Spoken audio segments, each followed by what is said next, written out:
Pemirsa, seekor sapi kurban di Kuningan, Jawa Barat mengamuk dan merusak 4 sepeda motor. Sapi dapat dijinakkan setelah belasan warga membantu panitia kurban.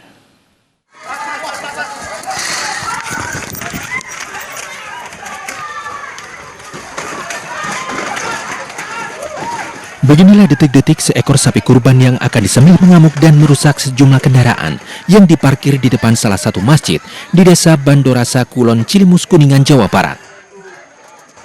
Sapi yang sudah diikat dan siap disembelih tiba-tiba meronta dan mengamuk serta menerjang sejumlah warga.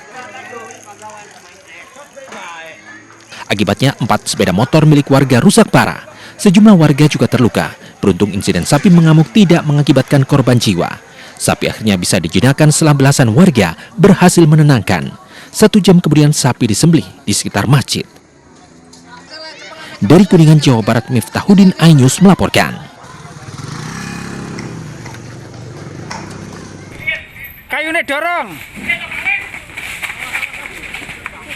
Seekor sapi kurban di Blitar, Jawa Timur lepas dan mengamuk. Sapi ini berlari ke tengah jalan, kemudian menyerang sejumlah anggota polisi dan warga hingga terluka. Aksi sapi ini pun viral di media sosial. Mulanya sapi hendak diantar menuju masjid untuk disembelih. Namun saat diangkut ke mobil bak terbuka, sapi kabur dan berlari ke jalan raya serta rumah makan. Karena sulit dikejar, polisi terpaksa menembak sapi ini. Mengabrak-abrik anggota kami sehingga menerobos kerumunan anggota yang ada di sini, akhirnya masuk ke rumah makan ini, sehingga kami melakukan atas persetujuan pemilik sehingga tidak terjadi kemungkinan ada korban lagi. Atas persetujuan pemilik kami tembak dengan mematikan sehingga sapi akhirnya disembelih di dekat rumah makan. Pemilik sapi mengganti sapi yang telah disembelih dengan sapi baru untuk diserahkan ke panitia kurban. Dari Blitar, Jawa Timur, Robi Ridwan, iNews melaporkan. Ratusan warga di Grobogan, Jawa Tengah berdesakan untuk meminta bagian daging kurban dan mengabaikan protokol kesehatan. Mayoritas warga yang tidak memiliki kupon memaksa panitia membagikan daging kurban, padahal belum semua warga yang mendapat kupon mengambil jatah daging.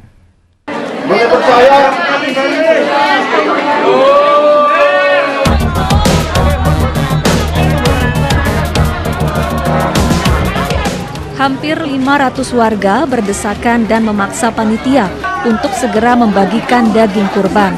Padahal mayoritas warga dari luar Purwodadi Grobogan ini tidak memiliki kupon.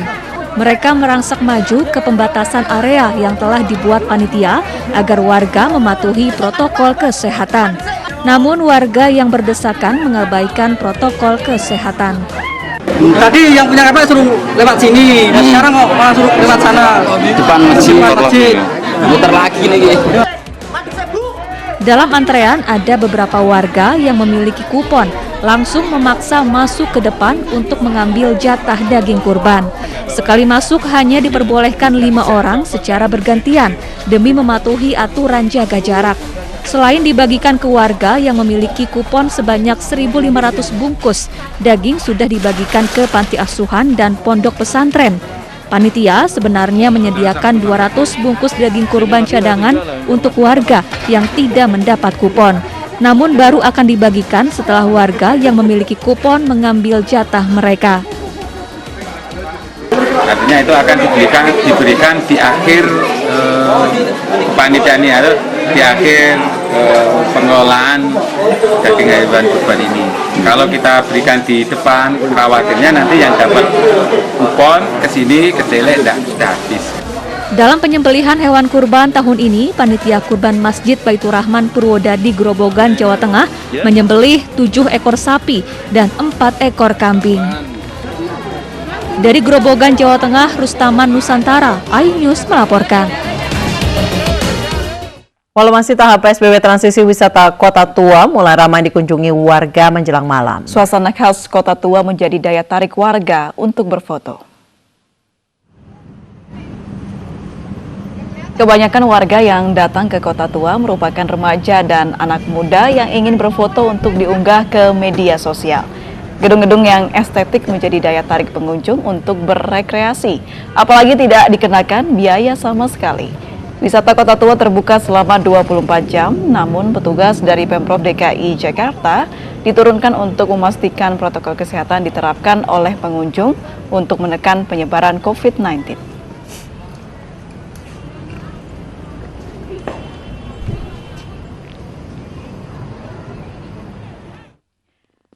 Dan pemirsa, saat ini sudah ada rekan kami, Menia Mutiara, di lokasi untuk melihat kondisi terkini kawasan wisata Kota Tua. Ya, Menia, apakah warga masih memadati Kota Tua sore ini, Menia? Ya, April, Anissa, dan pemirsa, suasana wisata Kota Tua akhir pekan menjelang malam hari di kawasan Kota Tua semakin sore semakin banyak pengunjung yang datang dari kalangan pemuda dan juga remaja. Jika dapat kami gambarkan, ini yang terlihat ramai di belakang kami adalah area Kali Besar yang merupakan area di luar Taman Fathahillah atau yang biasa dikenal dengan Museum Kota Tua. Area ini terbuka selama 24 jam dan ada pula di sini para pedagang kaki lima atau pedagang asongan yang berjualan. Namun meski begitu tetap ada para petugas dari Satpol PP yang bersiaga. Nah, saya akan menunjukkan kepada Anda pemirsa di sini, karena adanya petugas yang bersiaga, protokol kesehatan terus diterapkan untuk para pengunjung, yakni seperti penggunaan masker dan juga tentunya menjaga jarak satu sama lain. Nah, di sini terdapat salah satu pelanggar PSBB masa transisi, yakni didapati oleh petugas Satpol PP tadi tidak mengenakan masker, lalu dikenakan sanksi untuk menyapu jalanan. Di sebelah saya ini, saya akan menyapa terlebih dahulu. Halo Mas. Ya, halo. Dengan Mas siapa nih Mas? Dengan Muhammad Azhar. Mas Muhammad Azhar, asalnya dari mana Mas? Asalnya dari Aceh. Dari Aceh, jauh-jauh datang ke sini, terus disuruh nyapu nih ceritanya nih Mas. Disuruh nyapu karena melanggar peraturan. Melanggar peraturan. Kenapa tadi Masnya melakukan pelanggaran apa sih? Karena nggak pakai masker. Masker. Lalu ini sudah menyapu di area mana aja nih Mas? Cuman baru di sekitar ini. Oke. Boleh dilihatin nggak sih Mas bentuk jaketnya atau rompinya di bagian belakang nih? Nah, seperti ini pemirsa, ada tulisannya, jika tidak melakukan atau menggunakan aturan PSBB akan mendapatkan sanksi seperti ini, yakni hukuman sosial untuk menyapu di area kawasan wisata Kota Tua. Baik, itulah tadi salah satu pelanggar PSBB di kawasan wisata Kota Tua ini, dan selama 24 jam perlu diinformasikan pula masih ada petugas dari Satpol PP yang selalu bersiaga untuk di area Kali Besar Kota Tua Jakarta. Anissa dan April. Terima kasih Menia Mutiara melaporkan langsung dari kawasan Kota Tua Jakarta. Terima kasih Menia. Pemirsa, sementara itu di Puncak menjadi salah satu destinasi wisata favorit warga Jabodetabek untuk menghabiskan akhir pekan. Dan untuk mengetahui kondisi terkini lalu lintas di kawasan Puncak, sudah ada rekan kami Baby Kristami di sana. Baby, sejauh ini bagaimana kondisi di kawasan wisata Puncak? Selamat sore Anissa, April, dan juga pemirsa. Arus lalu lintas di Jalan Raya Simpang Gadok Puncak Bogor tempat saya melaporkan saat ini terpantau sudah ramai lancar, dikarenakan memang 5 menit yang lalu diberlakukan dan juga sudah tidak ada penerapan sistem one way oleh Satlantas Polres Bogor. Ini baru saja dibuka sehingga memang dari arah Jakarta menuju ke Puncak ini sudah kembali lengang. Memang sistem satu arah ini diberlakukan sejak pukul 2 siang tadi menuju ke jam setengah 6 tadi baru dibuka, jadi total ada 3 jam setengah Satlantas Polres Bogor tadi menerapkan sistem satu arah dengan penutupan dari arah Jakarta menuju ke arah Puncak. Lalu bisa dilihat pula di layar kaca Anda terlihat bahwa memang arus lalu lintas menuju ke Puncak ini sudah ramai lancar, dan jalur sebaliknya dari Puncak ke arah Jakarta ini terlihat lebih lengang dibandingkan dengan jalur sebaliknya. Jika kami pantau pula, memang didominasi kendaraan pada hari ini dari ibu kota Jakarta dan juga dari kota Bogor, di mana memang plat kendaraan ini kebanyakan bernomor plat B dan juga F. Selain itu kami juga sudah mengkonfirmasi kepada pihak Polres Bogor bahwa memang hari ini kepadatan lalu lintas meningkat mencapai 35% dibandingkan dengan hari kemarin. Di mana ini memang dipicu dengan adanya libur Idul Adha yang dimulai pada Jumat lalu sampai dengan nanti hari Minggu. Tadi kami juga sempat berbincang dengan wisatawan bahwa kebanyakan memang mereka datang dari ibu kota menuju ke beberapa area wisata di arah puncak atas. Ya, seperti yang dilihat memang ini sudah kembali normal dan tidak ada kepadatan yang terjadi. Ini berarti memang Satlantas Polres Bogor berhasil guna menerapkan sistem one way untuk urai kepadatan pada hari ini, dan juga diperkirakan sampai nanti hari Minggu akan adanya peningkatan arus lalu lintas. Dan terkait juga protokol kesehatan, tadi kami menanyakan kepada pihak Satlantas Polres Bogor bahwa pihaknya menerapkan himbauan kepada pengemudi untuk menerapkan pemakaian masker dengan secara benar. Tadi juga sempat ada pembagian masker secara gratis. Untuk penerapan protokol kesehatan lebih ketatnya diserahkan kepada masing-masing objek wisata. Kembali ke Anda, Nisa April. Baik, terima kasih Baby Kristami melaporkan langsung dari Bogor, Jawa Barat. Selamat bertugas kembali. Beralih ke informasi politik, pemirsa, setelah ditegur Menteri Dalam Negeri, Wakil Wali Kota Palu Sigit Purnomo alias Pasha Ungu mencukur rambutnya. Sebelumnya Pasha berambut pirang dan menimbulkan kontroversi karena statusnya sebagai pejabat publik.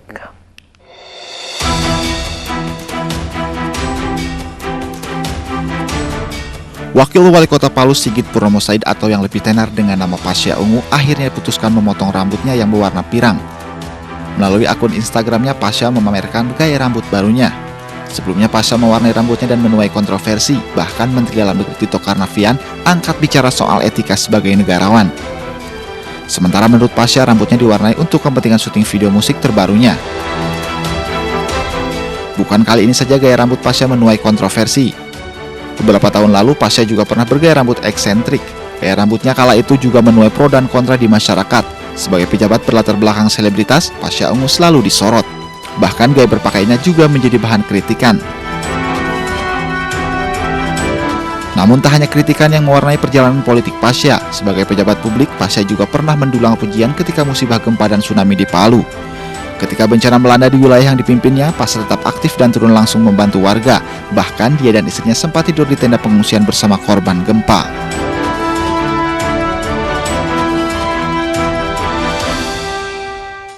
Pemirsa, wajah dari dunia hiburan akan meramaikan ajang pemilihan kepala daerah. Artis FTV Lian Firman akan maju dalam Pilkada Kota Cilegon melalui jalur independen, sementara Sahrul Gunawan akan mencoba peruntungan dalam Pilkada Kabupaten Bandung.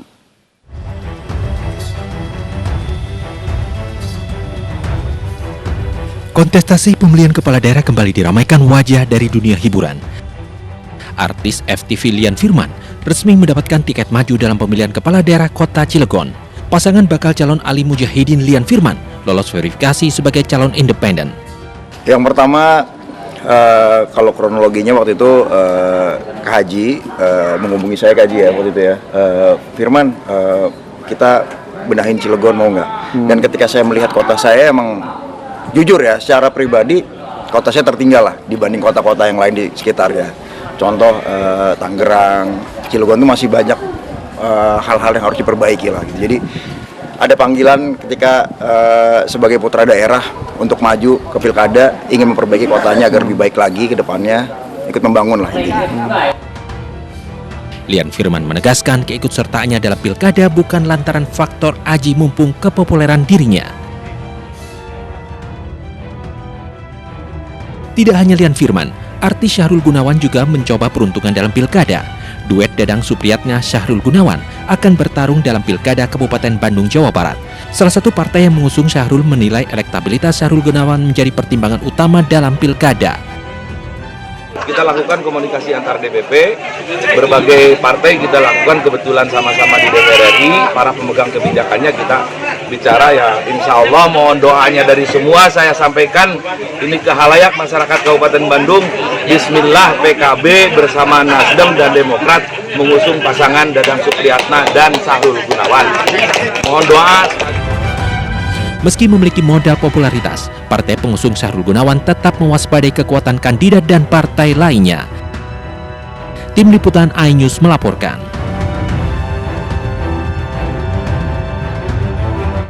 Selain Lian Firman dan Sahrul Gunawan, artis Aldi Taher dan pedangdut Laila Fadia Elvos juga turut meramaikan Pilkada serentak 2020. Aldi Taher maju di pemilihan gubernur dan wakil gubernur Sulawesi Tengah, sementara Laila maju di pemilihan bupati dan wakil bupati Pekalongan, Jawa Tengah.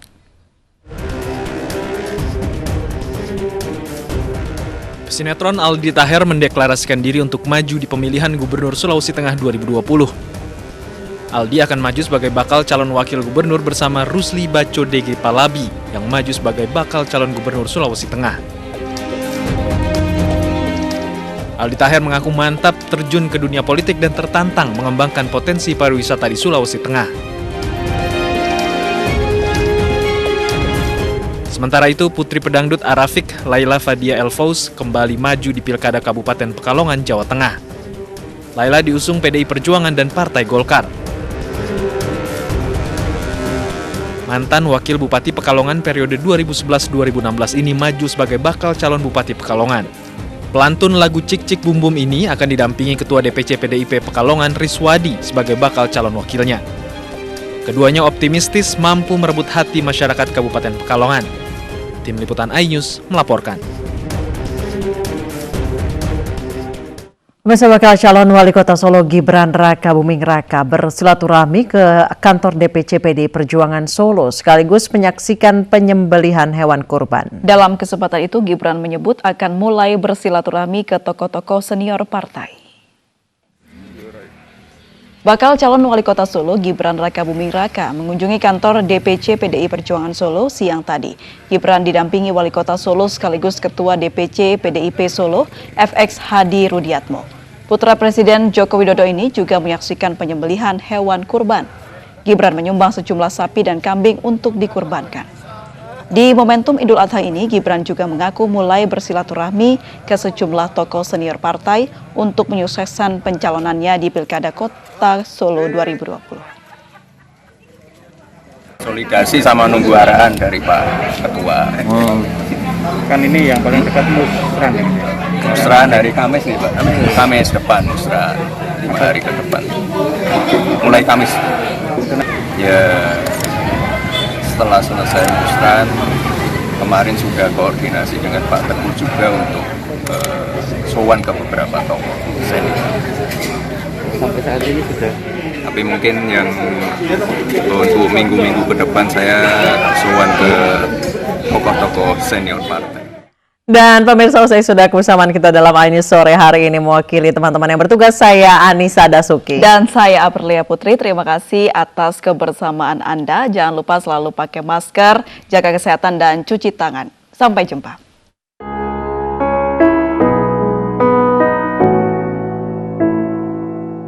Saatnya kita semua tuh renungi ini dan cobalah pastikan mengerti.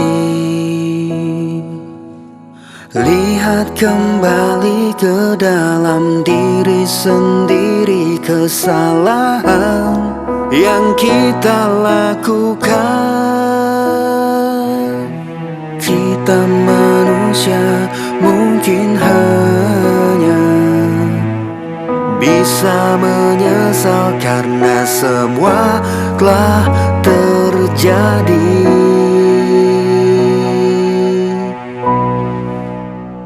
Dan cobalah mari kita semua saling menyayangi dan saling berbagi, dan bersama untuk hadapi bencana. Kelak sambut pagi dan cerah mentari.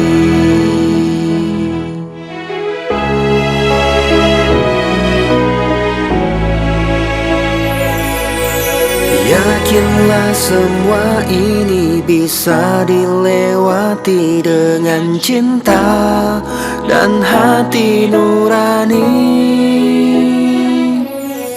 Kita manusia mungkin hanya bisa menyesal karena semua telah terjadi.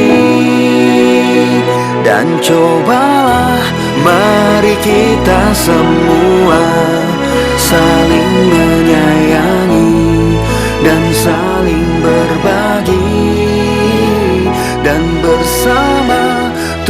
hadapi bencana, kelak sambut pagi dan cerah mentari.